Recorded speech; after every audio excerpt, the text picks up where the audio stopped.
یہ آخری عشرے میں آدمی جو ہے اللہ کی چوکھٹ پر ہی جا کر بیٹھ جائے، اپنے معمولات کو توڑے۔ اعتکاف کی روح یہ ہے کہ یہ جو ہمارے معمولات ہوتے ہیں، روٹین، یہ بھی غفلت پیدا کر دیتے ہیں۔ ایک عادت بن گئی، صبح اٹھتے یہ کرنا، پھر یہ کرنا، پھر دفتر جانا، پھر آنا، پھر یہ، اس کے اندر پھر وہ آدمی کوئی جاگتا ہی نہیں، ہوش میں آتا ہی نہیں، وہ گویا کہ ایک مدہوش سا ہے اور ایک وہ اپنا سائیکل چل رہا ہے خود بخود۔ اس سائیکل کو توڑو، جیسے 5 دفعہ وہ سائیکل توڑتے ہو نماز کے لیے۔ آؤ یہاں آؤ، آؤ سجدے میں گریں، لوح جبیں تازہ کریں، یاد کرو اللہ کو دوبارہ، اپنا عہد استوار کرو دوبارہ، ایاک نعبد و ایاک نستعین۔ اسی طرح سال میں ذرا یہ 9-10 دن بھی ایک دفعہ توڑو اپنے روٹین کو، جاؤ وہاں ڈیرا لگا لو مسجد کے اندر اللہ کے در پر، سوائے جو ناگزیر ہوائج انسانیاں ہیں، پیشاب وغیرہ کے لیے جانا ہے باہر جاؤ، وضو کرو، پھر آ کے بیٹھ جاؤ۔ محض فرحت حاصل کرنے کے لیے نہانے کی اجازت بھی نہیں ہے۔ غسل واجب ہو گیا ہو تو نہاؤ، ورنہ پھر یہ کہ ہیلے بتاتے ہیں ہمارے علماء کہ وضو کی نیت سے جاؤ غسل کر کے آ جاؤ، اس لیے کہ معلوم ہے کہ آج آدمی کی جو عادت بن گئی ہوئی ہے روزانہ نہ نہائیں تو طبیعت پہ کسل رہتا ہے، لیکن اسی کو تو توڑنا ہے، اسی روٹین کو تو توڑنا ہے۔ اصل میں اجازت نہیں ہے، اصلاً اجازت نہیں ہے۔ آپ جو ہے جو بھی ناگزیر، ہاں اگر آپ کو فرض کیجئے کوئی ایسی شکل ہو گئی ہے،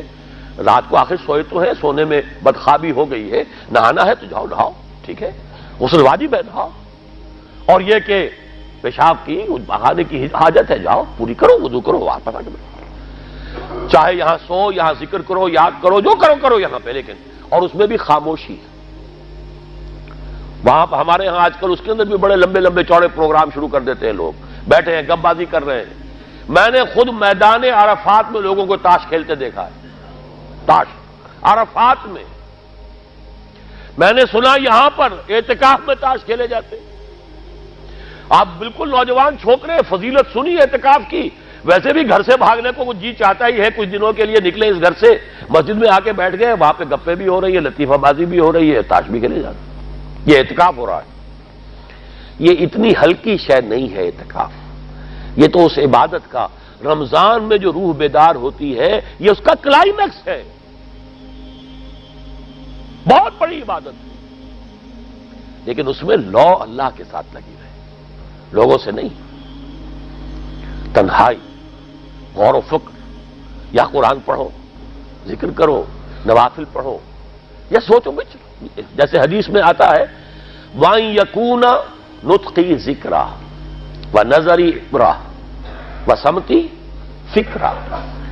میرا دیکھنا ہو تو عبرت کا دیکھنا ہو کہ ہر شے سے میں سبق حاصل کروں، اور میں بات کروں تو اللہ کے ذکر پر مبنی ہو میری بات، اور میں خاموش رہوں،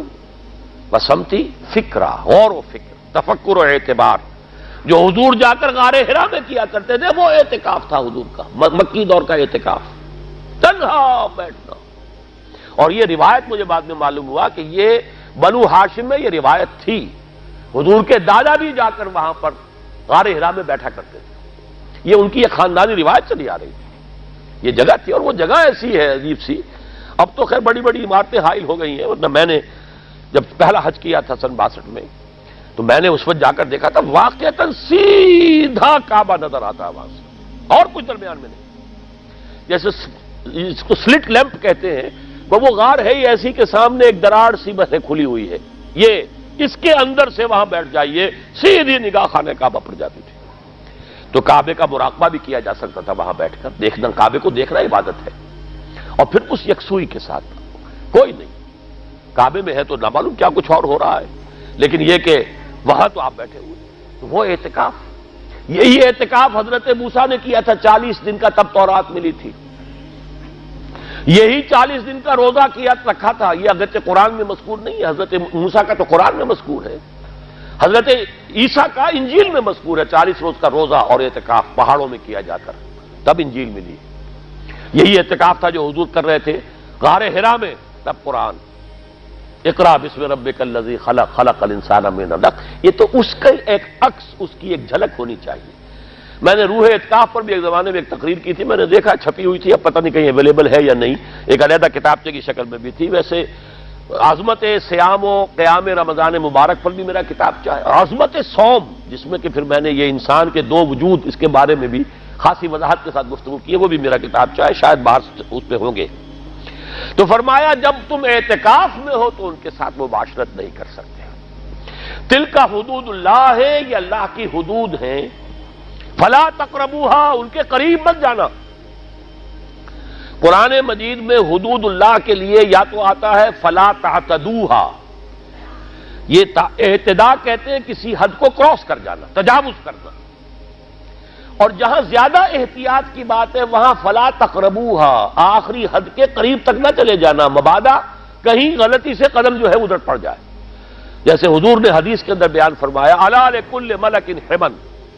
ہر بادشاہ کی ایک محفوظ چراگاہ ہوا کرتی تھی، اسی کے جانور اس میں چریں گے، کوئی رعیت میں سے کسی کی بھیڑ بکری، کسی کا کوئی جو ہے گھوڑا وہاں نہیں آ سکتا۔ اب اگر کسی کا گھوڑا یا کسی کی بھیڑ بکری چلی گئی، وہ مجرم ہو گیا، پکڑا جائے گا، گردن ماری جائے گی۔ تو حضور نے فرمایا کہ اللہ کی بھی ایک محفوظ چراگاہ ہے، اللہ کی حما کیا ہے؟ محارمہ، جو چیزیں اس نے تم پر حرام کر دی، ان کے قریب نہ جانا۔ تو دیکھو اگر کوئی چرواہا اپنی بھیڑوں بکریوں کو بالکل آخری حد تک لے جائے گا، اس بادشاہ کی جو وہ حد ہے، تو اندیشہ ہے کہ بھیڑیں بکریاں کہیں ایک چھلانگ لگائے اور بادشاہ کی چراگاہ میں داخل ہو جائے، لہذا ذرا فاصلے پر رہا کرو۔ یہ ہے آخری حد تک نہ جاؤ بلکہ کچھ فاصلے پر رہو۔ فلا تقربوها، یہ اللہ کی حدود ہے تو ان کے قریب مت پھٹکو۔ کذالک یبین اللہ لکم آیاتہ للناس لعلہم یتقون، اسی طرح اللہ تعالی اپنی آیات لوگوں کے لیے واضح کر رہا ہے تاکہ وہ بچیں، تقویٰ کی روش اختیار کریں، حدود الہی کا احترام کریں، اس میں کہیں تجاوز تو دور رہا، اس کے قریب بھی نہ آئے۔ هي الحلقات تحفظني بآيات من القرآن، هي الحلقات تملأني بحب المصطفى العدنان.